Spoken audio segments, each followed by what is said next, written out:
नमस्कार मंडळी. आजच्या ब्लॉगमध्ये मी तुम्हाला माझ्या पॅरिस ते इंटरलाकन या प्रवासावर घेऊन चालले आहे, तेही युरोपियन ट्रेनने बाझल मार्गे. युरोपमधील ट्रेन प्रवासाबद्दल सांगायचे तर तो खरंच अप्रतिम आहे. ट्रेन वेळेवर असतात, खूप स्वच्छ असतात, आरामदायक सीट्स, मोठ्या पॅनोरमिक खिडक्या आणि सामान ठेवायला पुरेशी जागा असते. स्वच्छ टॉयलेट्स, दिव्यांगासाठी वेगळे टॉयलेट्स असतात, चार्जिंग पॉईंट्स आणि काही ट्रेनमध्ये तर वायफायसुद्धा असते. ट्रेन आणि प्लॅटफॉर्म समतल म्हणजेच एकाच उंचीवर असतात. तुमचे सामान तुम्ही सहज आत ठेवू शकता. हा प्रवास खूपच सोयीस्कर होता. ट्रेनचे तिकीट ॲपवरून, वेबसाईटवरून किंवा स्टेशनवरून काढू शकता.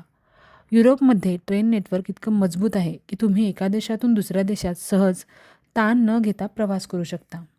कार किंवा फ्लाईटची गरजच लागत नाही. पॅरिसवरून आम्ही बाझलला पोहोचलो. बाझल ते इंटरलाकेन ट्रेन पकडली.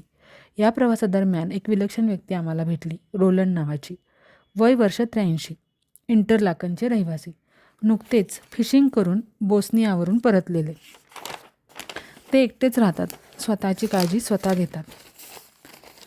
अजूनही कार ड्रायव्हिंग करतात आणि अजूनही त्यांचे छंद मनापासून जपतात.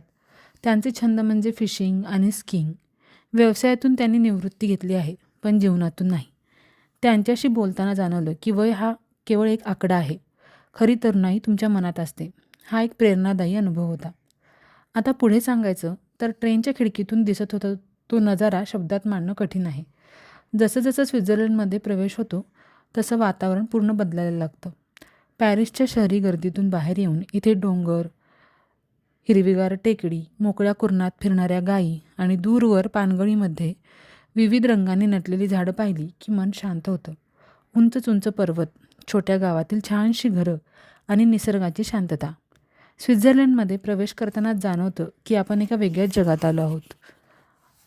असेच प्रवासातील अनुभव ऐकण्यासाठी चॅनलला लाईक करा आणि सबस्क्राईब करा. पुन्हा भेटू. धन्यवाद.